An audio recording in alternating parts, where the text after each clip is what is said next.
The circumstances with Harry are very, very different than what we've seen in the past. I mean, he's sort of, this is a guy who's got a really, really strong moral compass, is a very ethical human being. And in the pursuit of justice, he's had to compromise himself.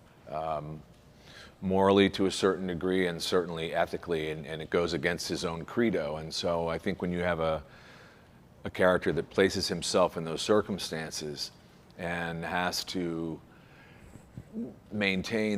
keep this secret to himself that he's already at odds with, the way that he then interacts with the world is affected by that. And so in that regard, you know, while subtle, that's what I hold it to, is that it's eating him up. It's kind of consuming him, even though that which he's doing is to serve in the service of right, and yet he's doing wrong. That, you know, the vehicle for that is not right. Whenever I can drive like a crazy person in the car, the car chase scenes are fun to do. The hand-to-hand combat stuff is stuff that I enjoy doing. But just we had a lot of new characters this season, and a couple who are old friends of mine, Paul Calderone being one of them.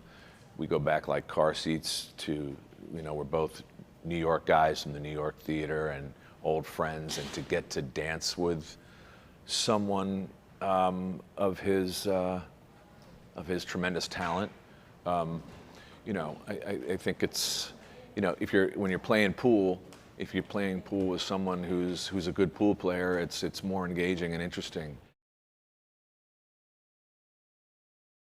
My son Quinn came in this season and had to do a flashback sequence of young Harry, and once again, there was not a tremendous amount of dialogue, but it was a very emotionally substantive and informing scene about where we find Harry at that age. And it's the reveal of him with the hold-fast tattoos, which, that question about how he has the scars on his knuckles. And Harry tells that story, and then we see later in episodes, we actually see the presentation of young Harry's hands. And it's not as if you know, Quinn sat and watched, you know, the episodes over and over and over again, but he has this kind of this tremendous gift to be able to tap into who that character is, and he really sort of brought all that weight, that emotional weight that character carries. So I think that when we can go back and see young Harry, it informs that which we see him as an older man, and it's connective tissue that I think for the audience is great, and I was extremely proud of how he did that.